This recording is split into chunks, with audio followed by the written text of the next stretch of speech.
Hello and welcome to DM&D here on the Temple Tankard YouTube server and Discord channel. How there, everyone? We're actually here on time. Cool, yay!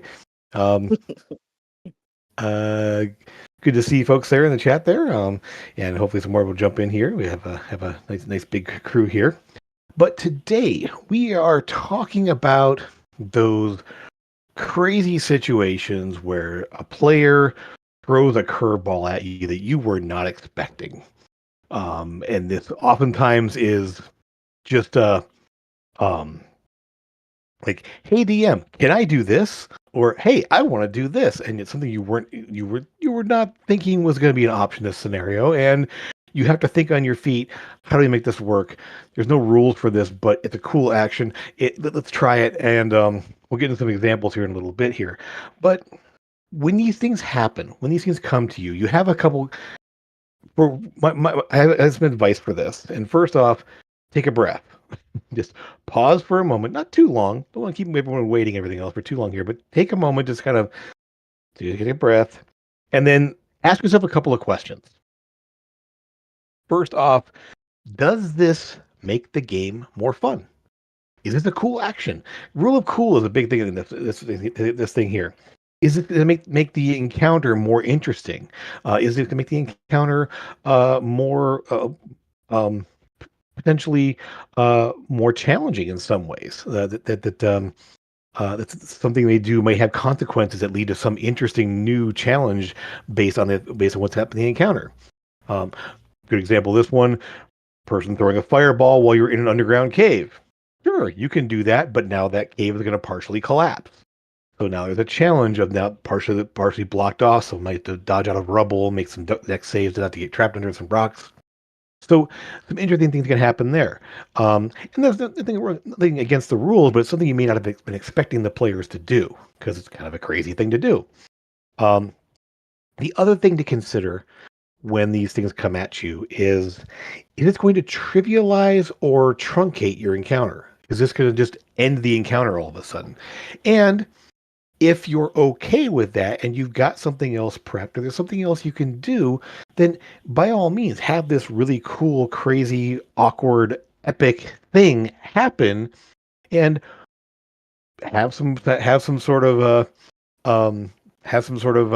aftermath, something happy here, and then move on to your next encounter, or figure out in a way to make the encounter continue, based on either reinforcements arrive, if it's a combatant type encounter there, or like the room collapses, they just start digging out rubble to get past this area that you just collapsed here. So it's asking those questions. Is this going to be okay if the counter just ends here? And if not, you may need to figure a way around it, or just say, hey, it doesn't work the way you intended. You're not required to say yes and to everything. And I wouldn't suggest you say yes to everything, because sometimes it doesn't work, or sometimes it doesn't make sense for the scenario, the situation. Sometimes you might need to say no, but nope, that's not going to work, but this happens instead. Or sure, it happens, but not the way you expect it to happen. So feel free to kind of, again, take that moment, think on your feet, and how is this going to change what's happening here? And yeah, these things do happen. And yeah, of course, go ahead and jump on that chandeliers, swing across the room, do all the kinds of crazy things. Or as our producer there, had a great time with you're up on an airship. There's manticores flying around, so tie a rope around yourself and just jump off. Swinging in there, and you might go, "What do I do with this?" There's no rules for swinging and doing all this kind of stuff here. So it might be making athletics checks to jump out in the right direction or the right distance to land on the thing you want to hit. Make an acrobatics check to swing on the rope and kind of time it so that you slam into the thing, and there you are. So it may be that it may just work. If it's again, rule of cool, it is an awesome thing. Just have it work. It's fine. Exactly. Um, yes. And yeah, sometimes is agreeing exactly. Sometimes no is the answer. Sometimes things just don't work. or it's just too far beyond the rules. And I mean, I'm all for bending the rules. I'm all for occasionally breaking the rules a little bit. But when it goes too far out of it and it's not, it again, if it trivializes the encounter, that's not very fun. If you just sort of like, okay, counter's done, move on. It's difficult. Um, so um, some another example. I see a lot of these examples on TikTok and YouTube and other things here. Um, One thing, hey DM, I want to kill this bad guy, this big bad here. Um, I want to I want to destroy water on the blood in his body. I'm like, well, the destroy water spell says you can get rid of 10 gallons of water in an open container. He's not full of water. He's full of blood. Well, the body is made up of water. It's partially water based. Like, you're getting technicalities and everything else. And then the idea is like, it's not an open container. Well, his mouth is open, his eyes, there's orifices. He can be, it's obviously open in some way. No, just no. If you have to figure out some weird little loophole or some creative wording of the way something is written there, it's just not, it's not a legitimate way to go. Now, it could be something that, hey, that's very interesting. Maybe that will work. In the case of Destroy Water, hey, sure. You wanna cast it on them? They're now their skin is all dried out now. That's you made them dry. Just for all the water on the outside of their body. Their eyes are a little bit itchy. Maybe even then, okay, yeah, their skin's itchy, their eyes are itchy. They're gonna have disadvantage on their next action. You cast your spell and giving a disadvantage is an interesting way here. You now have disadvantage on your next action. You're all set. Um, but you're not going to suddenly go, oh yeah, he's dead because all the body is all the blood in his body just suddenly is gone. It's not the way the spell works. If you want to do that, there is a spell for that. It's called Blight. Cast that instead. um, so again, try to cheat the system or try to find some creative wording to say, oh yeah, well this is how it works. You don't have to abide by that. You don't have to allow for that. And especially if it's going to just trivialize an encounter. Another one's like, well, I'm gonna cast Mage Hand on the inside of his brain to cause a stroke. I don't have to see where Mage Hand goes, but you can't cast it or do anything if you can't see it. Well, it doesn't say that. It's intended. You can't do something in a place that you can't see. So again, there's all these different things, these different odd things that people want to do, and no, just it's again not fun. And if a player continues to do that, maybe time to talk to them out of the game and saying, "Hey, I get it. You're trying to find cool, interesting ways to do stuff here, and to some level, that's a cool thing. But when you go that far, or try to trivialize, or just end an encounter with some, I'm going to use a cantrip to kill a person." No, just it's not meant for that. Don't try to do that. It's just it's not it's not for everyone else for me to try to figure out how to make this not work. So yeah, something to keep in mind there. Um, so yeah, Dow exactly. Players can try something, but you have learned um you might need a little bit more knowledge sometimes, and that's where you might say, okay, I don't know exactly how this works. Here's how I'm going to rule it. And now for this time we do this. Now it might be that you go, okay, that was kind of cool. I like that. Let's make that a house rule moving forward. That's how this could work in this situation. Or you might say, hey, that worked. It was a weird, chaotic situation. It's not going to work that way again. You can make that choice. You don't have to say, oh, you did it one time. It'll always work that way. Because magic, crazy, anything else that it's not always reliable. It's not always going to do the exact same thing over and over again. I mean, that's the nature of chaos. So let it happen. Then you might need to take to decide saying, hey, I know it worked this way here. It's not going to work that way in the future. Or if you want to, it's going to take a little more to do something like that in the future. It won't be that easy or whatever. Um, so again, either if it was something that was cool, that makes sense, that's cool, that added something to the game there, make a house rule for it and continue doing it that way in the future. or find a way to modify it so it works a little better. Um, or if it doesn't work, then just say, yeah, we're not doing that again. That's not going to work. That's not how things work. Yes.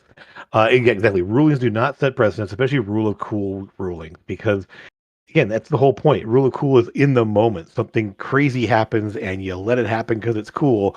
But if you keep doing it over and over again, it's no longer cool anymore. You've already done that. Try something else. Exactly. Agreed. Um, Another situation I've seen with this is when someone tries an interesting maneuver, like players team up for something. And that's a really cool way to go.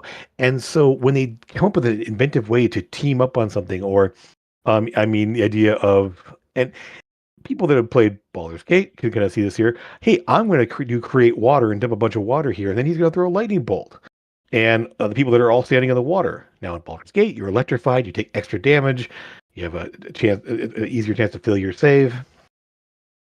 You could then make that something you incorporate in the game. If you like that effect, like that teamwork effect of like, hey, cleric's going to cast create water, then the mage is going to throw a lightning bolt at all the guys standing in the water. And that may become one of their kind of tag team maneuvers that becomes a standard thing in your game at that point.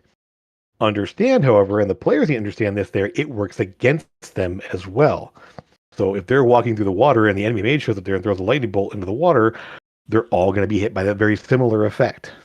So they need to understand that these rule of cool things that become a permanent thing will affect them as well. So it becomes part of the world, it becomes a standard thing there. And just because the players did it doesn't mean the enemies can't do it too. They're also intelligent. Goose is good for the gander. Exactly, Sarah. And and be aware of that. It's part of the thing. This happened in big battle in a camp and end of Act 1 in a campaign I'm running right now. For the first time, the players did something that's really kind of foul play, but it made sense there. They counterspelled the healing spell. I had never done that before. The enemies have had counterspell in the past there, and they counter things like fireball and all that. But I've never encountered anything like that before. And so it's like, oh, well, those gloves are off now. This is something we're going to do. And so it's something that if they can do it, I can do it. Once they started, like at one point, I think 4 out of the 5 players had a way to do counterspell, which made things. Oh yeah, you did. You absolutely did. I think you were actually down at the time. So, but yes, in the fight there, yes, one of the guys was down a lot of hit points. The cleric on their team on their group there tried to heal him, and the bard went, nope, I'll counterspell that. Like, okay then, gloves are off. I mean, it was already a tough and brutal fight here, so it wasn't surprising. It was a good tactical maneuver, but it's one of those things that's kind of accepted as dirty pool. So it it hasn't come back to bite them that much, but it could in the future, absolutely. Um, it's the same thing when there's certain things like when players start using a lot of silvery barb. It's like, well, the enemies can do that too. The players have diviners on their team. Well, enemies can have diviners too. So it's one of those things of if the players use certain tactics, the enemies can too. And so um, if they're doing things that are they're kind of uh, you kind of have to make rulings around there, have them be on the receiving of it. Have them be on the receiving end of it as well. I mean, it's it's only fair, right? Um, some other things we run into here with this, and yeah, if you have any examples yourselves there in chat, there, throw them out there, or any questions that revolving on this. Maybe you've run into something in the past, and you want to get somebody else's take on it. Absolutely, throw it in the chat there, so we can kind of keep the discussion rolling around that. Um, but yeah, we always, I think, as DMs, we do sort of want to, um, again, make encounters more interesting, more fun, more dangerous in some cases, or more, uh, because an encounter that's too easy isn't they're doing things to make it easy because of very inventive play or very interesting tactics, then reward them for that. Show them that it's working. Show them they're able to make that work. Um, uh, another example I ran into recently is um, uh, um, a situation where you may not know exactly how an item works or how a spell works or something else that. And so you don't want to spend a bunch of time like jumping to the rules, reading through it there, making everyone wait while you try to figure it all out there. You might make a ruling in the spot here. I did that in a big fight that the party recently had. They were using a scroll of protection. It was protection from undead. And I didn't quite read the spell, the effect of it exactly right, and it said that undead could not enter the space in a 5 foot radius around them, and they couldn't be affected by that enemy type. In this case, undead. Well, there was a big Dracolich, and I was like, well, the Dracolich can't affect the ones that are inside that radius, so breathing fire on them doesn't help. Not realizing if I'd read the scroll carefully, it was a cylinder, so the top is open. So breathing fire into it totally would have worked. I look back and going, oh God, I could have done that differently here. So in the future, I know this, but at the moment there, it just meant that the enemies had to change up tactics, and it still ended up working out okay. And they were rewarded for using the item in a way that made sense for them to do. The enemy tried to do some things to dispel it, and they were counterspelling my dispel magics, and so these things happen, and so it makes for some interesting tactical decisions, makes for some interesting setups for how things go. So, while again, I could have made the counter a little bit more difficult if I'd have read the rules properly or read the rule thing here, but it still worked out in the situation. And in the future, I know better. And I mean, I've gotten better about this is something that DMs should do is if players have certain spells, read them. Take a look at them if you can there. If you have access to their character sheets or they told you, hey, they're using this spell, go back, read through it and think, okay, how would this work? Okay, this makes sense. Or if there's anything that's like, hey, this is kind of an odd thing here. I mean, you need to watch out. They try to use it like this. It may or may not work that way. So just kind of that forearmed, forewarned is forearmed. So yeah, take some time, take a little bit of time during your prep time to look over what they have, what resources they have, and see if there's anything that's going to be potential difficulty. Yes, there's a new spell comes up there, and this is one of those things. I mean, if you're a DM who's got access to all of the content for D&D or all of the content for Shadowrun, or like players are going to find things in there that you can't keep track of all of it. There's so much of it out there, so you might need to stop and say, okay, what is this thing? How does this thing on your character sheet work? So that when it comes up, you go, okay, I see what's going on here. Here's how it'll work, and you're ready to move on from there. So I mentioned the players wanting to jump up a high tree using a dagger to attack the monster. Absolutely. There's an athletics check. You could climb up a tree high enough, an athletics check to make the jump, to get out there far enough to stick the dagger in there, and then the attack roll on the monster. It totally makes sense. Or you could just say, okay, one athletics check to climb and jump. And then if they blow the roll, the branch they go to jump off of breaks and they might come crashing down. Or if they miss the attack roll, they might just whiff or slam into the side of the creature and fall down from there. Or they manage to sink their dagger in. Maybe you say, okay, you're going to fall to your death here because you're hundreds of feet in the air.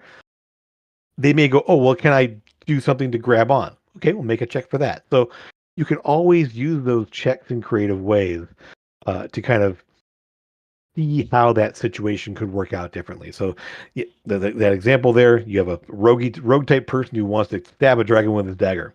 It's dragon's flying around, climbs up a tree, jumps off, sticks the dagger in there. That's the intent. You run, jump off, stick. Branch breaks, they start to fall. They make a dexterity check to grab on, acrobatics check to recover from it, or they make that jump. Dagger, the attack misses entirely. Again, if it's a really bad miss, like they roll a 1, maybe they just splat against it, fall off. or you can do any combination of those things to kind of make for an interesting, very cinematic looking encounter for one to kind of do. Yes. So yeah, it might be that it's an old dead tree, and you might just say, "Hey, you're climbing up a dead. This tree is all the branches are all dead and dry. Roll that athletics check with disadvantage."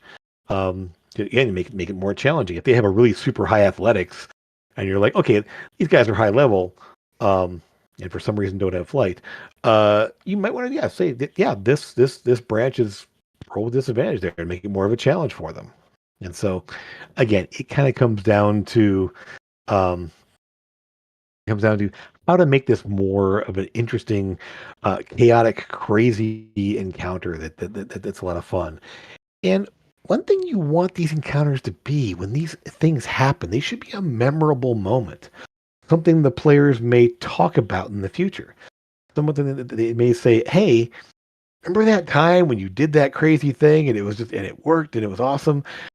Again, those are those moments we want to strive for in our game. So interesting. In cinema, our dragons' middle names.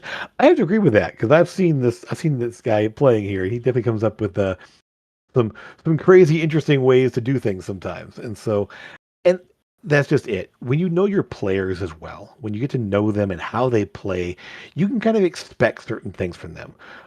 Or if you're playing in certain systems, like if you're playing in a game that encourages that sort of narrative-based effects, like Fate or Feng Shui, or even the new Dagger Heart that's come out there, they really encourage that cinematic, like narrative type gameplay. And so lean into that. Let those players that are really willing to describe those crazy inventive actions, let them do it and don't penalize them for it, but make something that's going to be that makes it work. Because it's not fun when you try something crazy and it just fails utterly. I mean, it can fail in a spectacular way that then becomes part of the interesting part of it. But it's one of those things where it's like, oh yeah, I did this crazy thing. I'm going to do all this cool stuff here. I'm going to make this flourish and jump and flip and do all this stuff here. And you roll a 5 and just miss. So that's where one of those things of it might be that if they come up with something really inventive and really creative, then you might roll with advantage or just or roll or temporarily lower the difficulty of it. So it makes because they did something in a really cool way, that way it's more likely to succeed. Because again, you could just rule of cool and say it just works. Um, as well, you have that option as well. So it's one of those things that again you want to have fun with it. Um, so now, yes, and it's a so in that case, Dragon's exactly right there.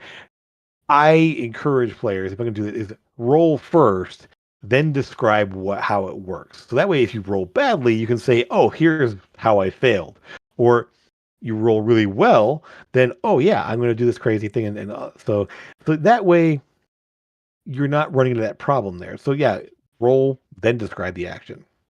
Um, so Sora, there, how would you handle players very rules Nazi and about how a cool thing is done? This is one of those situations where you're going to have somebody at the table who's like, "That's not rules as written. Um, this is how it actually works."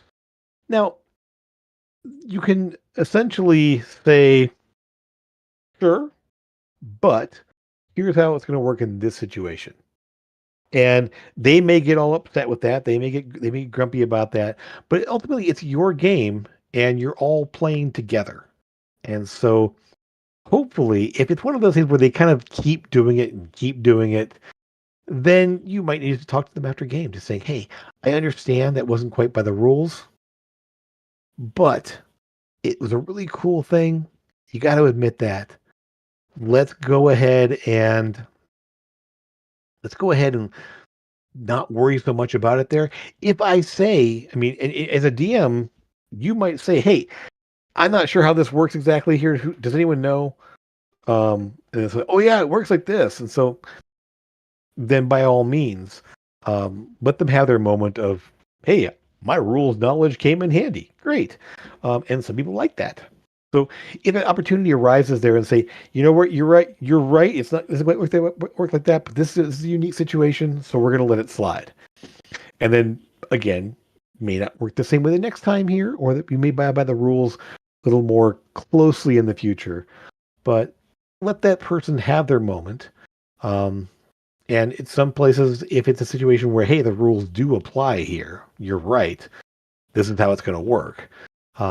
Or tell them tell them you're bending the rules, and you might need some clarification in the future. Yeah. So yeah, exactly. Um, yeah, because I mean, whatever system you're in, there's so many rules. Exactly. Sometimes those rules lawyers can come in handy, because and especially if you're a new DM, you might want to ask your players, "Hey, I'm not sure how this works. Does anyone know how that rule works, or know where would I find that?" Don't it doesn't hurt at all to get input from your players.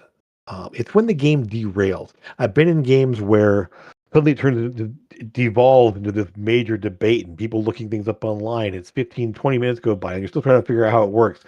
That's when you have to kind of say, whoa, guys, too much. We'll look up the rules later. Here's how it's going to work. Let's move on. So that's that's a really good way to do it. If it's that's something that someone can just like, hey, here it is. It's on page 35. Um, or hey, it's in this section right here. I'll copy and paste it in chat. Or then if it takes longer than that, then just say, hey, we're gonna go with this and move on. We'll look it up later. And that way the game keeps moving and you don't devolve into people pulling up Reddit threads and pulling out rule books and flipping to pages. And it's like, just let's have fun with it. Let's move on and keep things rolling. Because but again, you know your players, you know your table, you know your group, and for some groups, they like that. They enjoy that, and that's the case. Then by all means, have your 20-minute rules discussion, and then move on when they're done. But again, that's up to you and your players, and try to be respectful of all players. I've been in games where three people, like the DM and like one or two people, are just like back and forth on the rules, and the rest of us are kind of like, can we move on? Can we go to the next person? I'm getting bored with this. So again, know your players, know everyone's tolerance for that kind of thing, and do what you can to kind of keep things moving as quick as possible. Okay. Well, there are questions or ideas or things out there. Um, The same thing can often apply to people making their characters. You might have someone who wants to come with you with some interesting homebrew option or some third party source you don't have access to normally, or they found this other thing on a thread somewhere and they want to try it in your game. Don't just automatically say, yeah, go for it. Open the doors, go whatever you want to do. If you're Unless you're cool with that and you want to say, hey, no holds barred, have fun with it. But in the case there, it will take some extra time to know what those are. And sometimes the answer may be no. Hey, that's just too powerful. Hey, it's not balanced with everything else we're doing here, or that thematically doesn't work in this here. So don't feel bad if you have to say, sorry, that it's a really cool thing, but it doesn't work in this setting, doesn't work in this world, doesn't work for this campaign. Um, it's because ultimately it's your game. So those crazy things that someone finds online or something that they're you absolutely have the ability to say no, and don't be afraid of that. If you can, no, but works really well. No, but here's how we could tweak that to make it work a little better. If you're willing to do that. But again, it's your call, it's your game, it's your table. So don't be afraid of checking that out, of trying that out. Okay. Um, so other situations with the uh, so back in my day, I mean, to say that, it literally is like when you first start playing out there, you do things, you interpret things wrong. I will never forget back in the old days of playing the box set. Um, Hey, good to see you there, Bear. Um, when we started first reading the we interpreted the tables wrong. When it said that, hey, at first level you get one first level spell, at second level you get two first level spells, at third level you get two first level spells and a third level spell. We read that as you get one, then you get two more, then you get two more and one, and so suddenly we had like every spell in the game by like level eight. Um, and obviously that's not how that was supposed to work there, but you interpreted it wrong. And so that may be where you have to like think about, is this really how this works, or did we do something wrong, or are we reading it incorrectly? And so that may be where you have to go back and say, hey, guys, we're doing this all wrong here. Let's dial this back, um, and do it the correct way. So it might be that a rules interpretation is causing a problem, and you might have to dial it back. And hopefully, your players are all good with that. Or if something is very vague, which I mean, rules happen all the time. I'll never forget the Shadowrun game I ran where the players had parachutes, and equipment in the book for parachutes. There was no skill or anything else to determine how parachutes worked. We looked through everything and there was nothing there. There was an item in the image. People could buy a parachute, no clue how to actually make rolls to use it. So I basically had on the fly say, okay, make an agility check to maneuver it and land where you want to land, and kind of how we had to do it. But it's an oversight in the rules. There were no rules for it. Or sometimes those rules are super vague. So you have to find an interpretation that works for your setting, works for your game. So again, that you work out together, so that you may have to, as a DM, say this is how it's going to be, and hopefully everyone's good with that. And if they aren't, then they can kind of talk to you outside the game and figure out a different way to do it. Yeah. So I hope that helps with some ideas. As I mentioned, with the digital age we're in now, with all the online content and all the creators out there presenting all these great, awesome ideas, there's also people like putting things out there. They're just game breaking, and you're like, you might have to say, not in my game. That I know someone once said that was a really cool thing to do. That's not how things work in this game here. Or you might find and say, yeah, that's cool. We can work with that. A lot of house rules, a lot of interpretations of things. There's a ton of them out there. So review them for yourself, check them out, see if that works for you, and if not, then just tell them. No, not going to work. Okay. Either,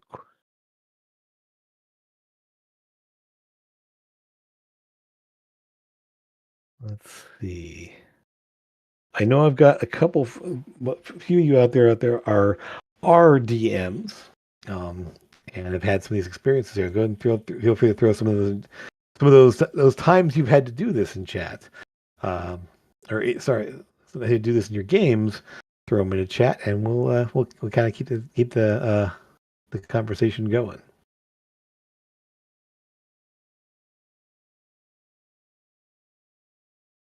A little bit of wait time never hurt anybody, right?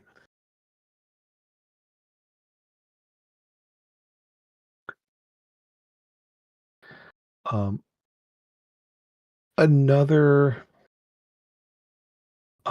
very common thing that will happen is, as players level up, they'll get those new toys, those new abilities. Um, uh, and it's it's a situation where, hey, these new things come up here. I want to use this new cool thing.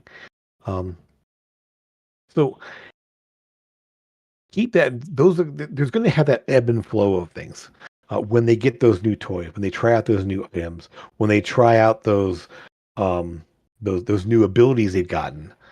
You might need to kind of dial them in and figure them out a little bit there.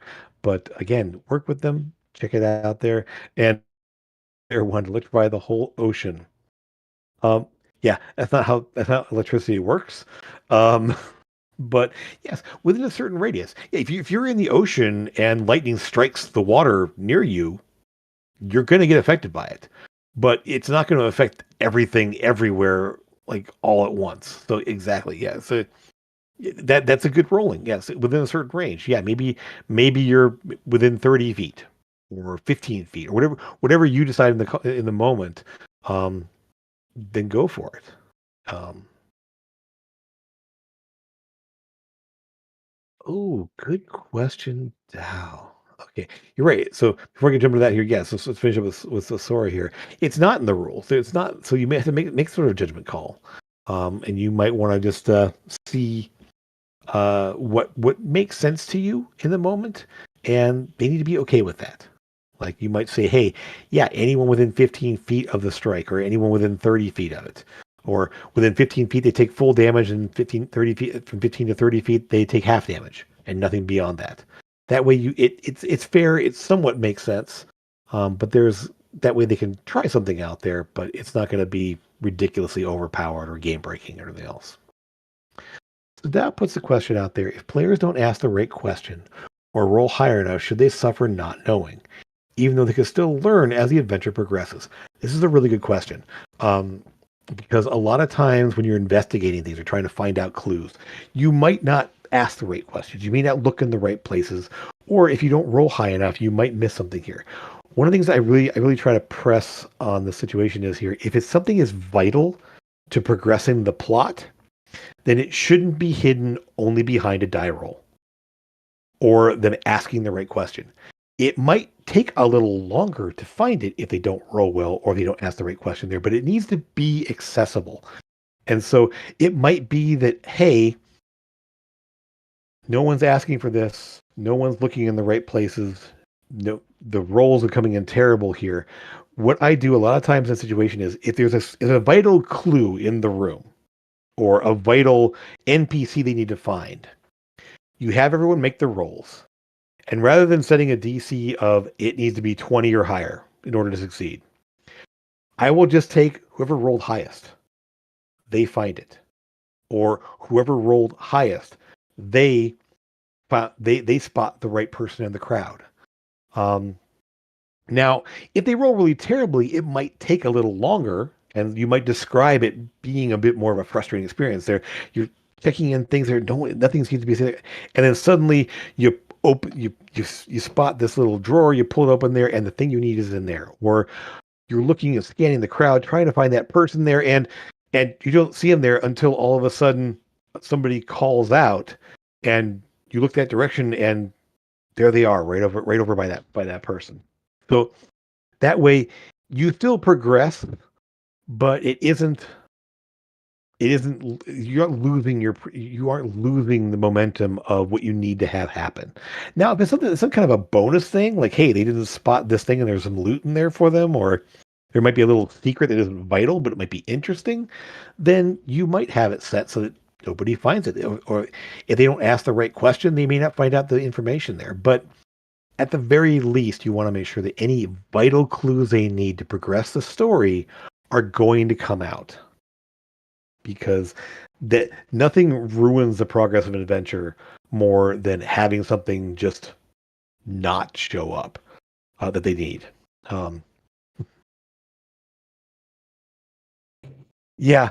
So yeah, I had to point out door 5 times, create winds, add an explosion in the distance there, open the door. They still didn't want to go in. And you can lead a horse to water, you can't make him drink. You can lead a party to the dungeon, you can't make him go in. Um, and you might have those players that just absolutely will not split up the party ever. Because oh my gosh, never split the party. Sometimes it's helpful to do so. Um, yeah, notice the thing that's off and try to dispel it.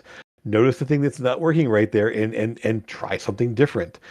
So sometimes you might just have these obstinate players, and in the case of that door, where they need to go is behind that door. Then you just flat out tell them. You hear a voice from beyond there. It sounds like the person you're looking for. They're beyond the door, or there's no other doors out of here. That's the only way to go. And some people will say, well, that's kind of railroading. It's not railroading if that's the where the plot is the plot. And if they're trying things don't that don't make sense, or they're avoiding the thing that is makes sense there. Um, you you might need to to say, "Hey guys, this is the way." Um, but at the same time, one thing I always try to do as well is if there is something essential, don't have only one way it happens. What I mean by that is have multiple avenues of success, have multiple ways, or think of multiple ways that will lead them to where they need to go. So they may not want to go into that door. They may want to creep around somewhere else and go in through the window instead, or they may want to just wait a little bit and see who comes out, or they may want to go off somewhere and then come back later. So definitely, um, when you have those things that this has to happen, either make it so it's painfully obvious that it needs to go that way. They still won't do it, then let them find their own way. And if they choose a different way to go there, have it work. Maybe not the way you intended, but it will still work because there's always different ways around. There's always more than one way to make something work. Huh. Yes. If only getting rid of evil gods was so easy. Yeah, in the case of someone impersonating an evil god with a powerful illusion or whatever else that, then it's a little bit easier to get rid of them. Um, but yeah, it's like that's literally like you might have this thing and they don't think to try it. Well, then things be more difficult or take longer. So let them try there. Um, how long should them go after the wrong go to the wrong shiny before you bring them back on track? Um, really, it kind of comes down to reading the mood, reading how well it's going. If the players are expressing frustration, or they're just sort of like disengaging or ready to throw up their hands, hopefully they won't get quite to that point there, but offer up a clue in some way, or have them make a second round of investigation checks or perception checks, or have something that will clue them in to what they need, and or again, if they come up with a solution you didn't think of, then hey, let that be the solution. Let that work. There's no way, there's no reason why it only has to be one thing. So let it be correct. And that way you get to move on. They still feel accomplished, and the story progresses. Okay. And yeah, exactly. Green Dragon. The players will always think of things you wouldn't think of. Absolutely. Oops, I'm disappeared there. Yep. So yeah, I hope that helps there. Again, it's those curveballs can be things they do to break the game or things they don't do that need to help progress the plot. So um yeah, offer up again, sometimes players have the right skills but don't make the rolls high enough, or or the characters have the right tools but don't think to use them. So you might need to prod them. You might need to, if no one else thinks of it, you might need to say, "Hey, don't forget this." How many times have I had to remind our aberrant mind sorcerer that they have detect thoughts at will, or for free once per day, or whatever the ability is there. It's you don't trust someone. Well, gee, I wish there was a way you could tell what they're thinking so that you could maybe trust them a little bit more. Oh yeah, I have that thing. So it you might need to softball that thing there, or yeah, using divine sense to notice something, and using passives more as well. Knowing who your people with high passive perception, high passive insights there, you can feed them little clues sometimes, and hopefully those players will kind of pick up on that. So they go, hey, yeah, you you you're not seeing anything obviously here, but something catches your eye because you have a high passive perception, and you see something glinting on the wall over here. You see, or you feel a bit of a draft coming from this direction over here. Oh, there may be a secret door there. Or again, those little bits of clues there, you can feed that to your high passive players, or if there's other skills, other ways of doing that in other games, use their stats, know what they're good at, and let them be good at it. Sometimes they just get a, they get sometimes they'll just get something there that because they're good at something, they spot something that nobody else does. Um, Yeah, softballing, especially in the early campaign, is a solid idea to help players. Exactly, Green. Um, again, if you don't want to frustrate your players, is feed them a little bit more. Don't make things super difficult. Don't make things impossible to find. But especially if you have players that are new to role playing in general, they're not going to think in those lines always. Not always. My my gaming group in high school, one of the first games I ran, good old Keeping the Borderlands. I introduced two of my best friends to the game, and these guys took to it like you wouldn't believe. They were setting up traps. They were setting like groups of people against each other, like luring one group out and then hiding while they ran to another group that they call in there. Really great, really great tactical thinking from these guys here. So I had to encourage it. And so when you have those players that are really into that, let it work because it's going to encourage them to keep that going.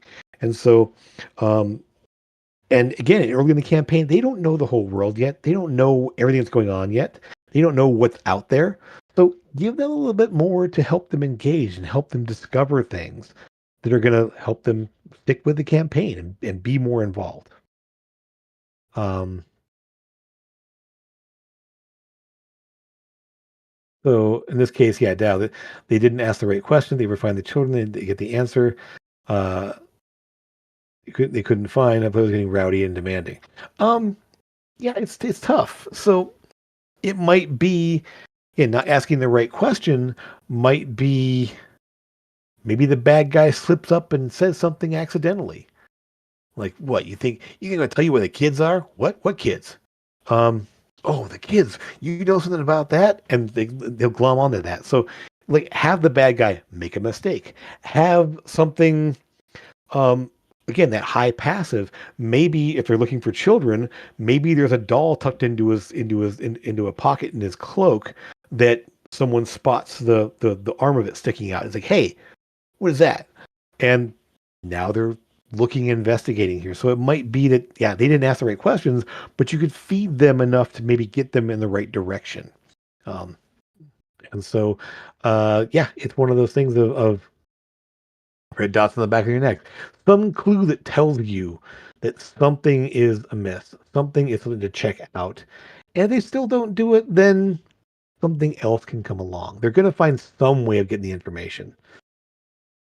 Yes, overconfident hapless villains are excellent for lore clue delivery mechanism. Exactly, Dragon. Right. Um, yeah. So those those bumbling morons who let slip the vital piece of information, or the overconfident monologuing villain who's like, "You can never stop me. Those children are mine. You'll never find them." Um, and then something let slip there, and um, my minions, my minions have the orphanage completely on lockdown. You'll never get in there. Like, okay. So again, there's those ideas of how do you get that information to them in the way that doesn't rely on them having to do that. Yes, exactly. And um, yeah, writing in writing stories as well. This is all, again, we're telling stories together. So any way you can kind of get the plot moving in a way that's going to actually feel like more organic, feel more real. Um, having those investigative characters, if you have an very, very like detective type character there, feeding them clues and seeing what sticks. Um, again, that's a great way to get them involved, make them kind of shine in their character's role as well. If you have an inquisitive rogue, if you're playing D&D, or you have that intelligence-based investigative character in a different system, and some of the systems that they're feed them that extra information because they're smart, because they're perceptive, because they have knowledge. Feed them a little bit more, and then you know they're going to put two and two together. Yeah, my villains have a real grudge against orphans. Well, that's poor Dow. He's asking about kids here, so it's all Dow's fault. um, yeah, a player that's afraid of water. The character hides in barrels. I have a character who hates fire, so never uses fire. Will avoid getting burned as much as possible. Um, so having those fun little quirks there, and that can play into things for you. Those could be tools you have to drive people to a certain way or to um, to help progress things. Um, so yeah, exactly. Great stuff there, folks. Appreciate all the comments there. So that's awesome. Um, but we are getting close to time here, so we're actually a little over our time here. But things were going along really well, so I wanted to keep it going. But just to remind you guys again, this is all about having fun. This is all about um, making sure that everyone is involved, everyone is having a good time, including you. You have to be having a good time too. So if the players are doing things that help make the game more fun or more crazy or chaotic or interesting, then by all means let it go. If the players are doing things that are making it less fun or more difficult, then shut it down in as respectful and constructive a way as possible. And don't be afraid to talk to them outside the game. Say, hey, that's a really cool thing, but it's really breaking the game. Can you not do it quite so much? Um, and that way they know that yes, it's a cool thing to do once in a while. Just don't do it all the time. So have those conversations if you need to, and don't be afraid to those cool things you come up with. Don't be afraid to incorporate them as house rules, or make them those one-off crazy things that happen once and never work again. So you have those options. It's your game. Again, it's all about having fun. So you make the call, you make the decision, and your players will respect that. In most cases, they're going to respect that. If you're consistent, if you're focusing on everyone having fun, most of your players are going to be good with that. And they're as long as they're having fun, they keep going there.